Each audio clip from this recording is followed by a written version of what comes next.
Hello, I am TOROS. Welcome to what's happening in Turkey. Turkey hacked. Diploma fraud reaches the palace.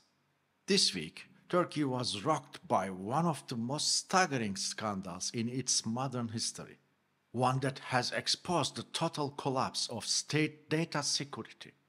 An organized shadow network operating deep inside public institutions used Turkey's e-signature system, the backbone of official transactions, to steal personal details of targeted officials.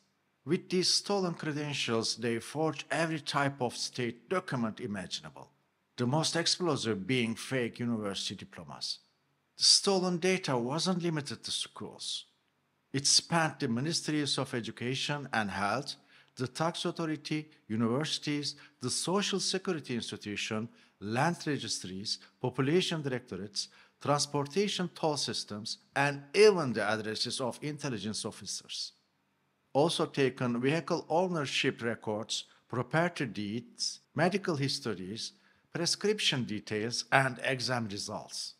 Once they had the data, the group could produce ID cards, driver's licenses, and, most lucratively, diplomas from Turkey's most prestigious universities. They didn't just print them. They infiltrated the university's IT systems, inserted the forgeries into official archives, and uploaded them to Turkey's national e-government portal, making the fake degrees indistinguishable from real ones.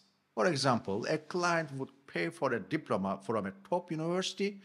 The network would obtain the e-signatures of authorized officials, approve the degree in the university system, and sync it with the national database so any check by employers, institutions, or even courts would confirm it as authentic.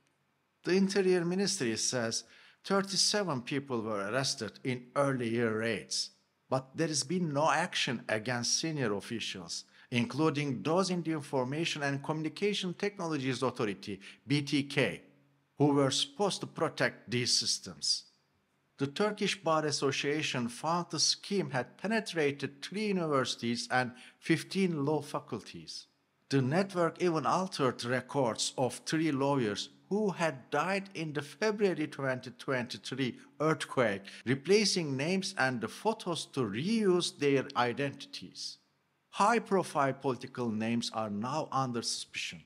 Ömer Fatih Sayan, Deputy Transport Minister and former BTK chief, allegedly obtained 6 undergraduate diplomas plus 2 masters and 2 doctoral degrees this way.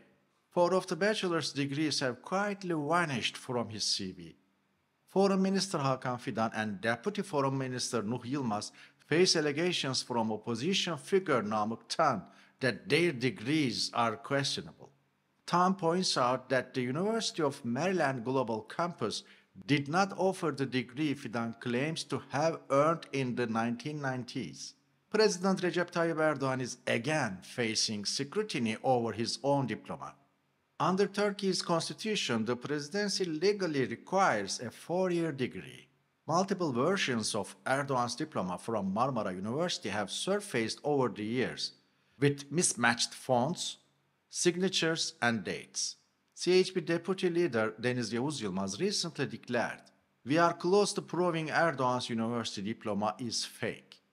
This scandal strikes at the heart of Turkey's rule of law, raising questions not only about education fraud, but about the integrity of every record in the state's digital archives.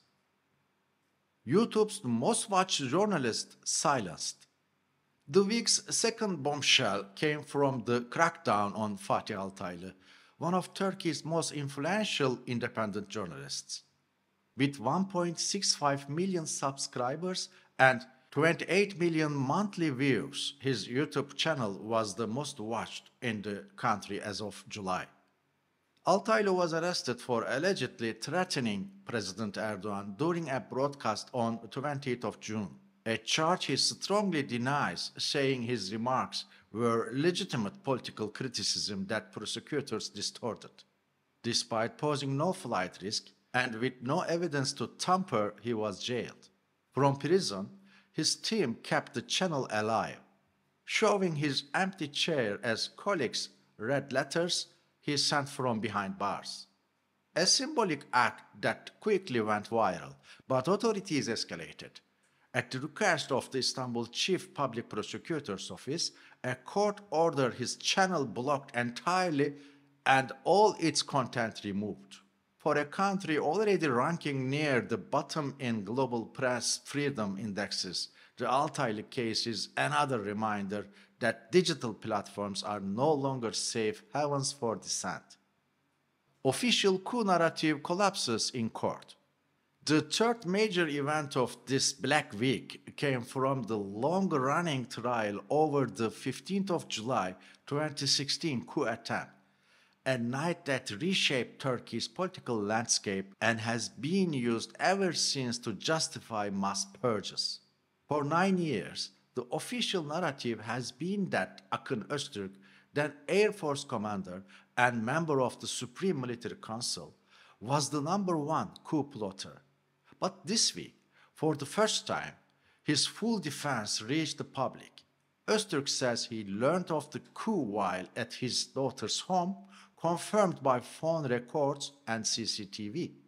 He went to Akıncı Air Base only on the orders of then Chief of General Staff Hulusi Akar and Air Force Commander Abidin Ünal, tasked with persuading coup participants to surrender. In court, Öztürk accused top generals of scapegoating him.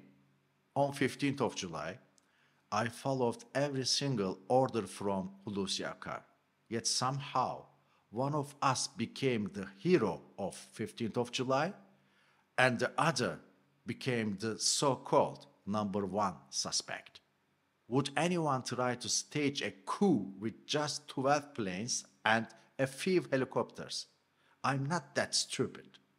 Hulusi Akar, Yaşar Güler, and Abidin Ünal threw the blame on me. 9 years have passed, and I am still waiting for them to come here and tell the truth. The fact that his statement was amplified this week, including by MP Ömer Faruk Gergerlioğlu, who attended the hearing, signals cracks in a story the government has tightly controlled for nearly a decade. I am TOROS. This has been What's Happening in Turkey. See you next week.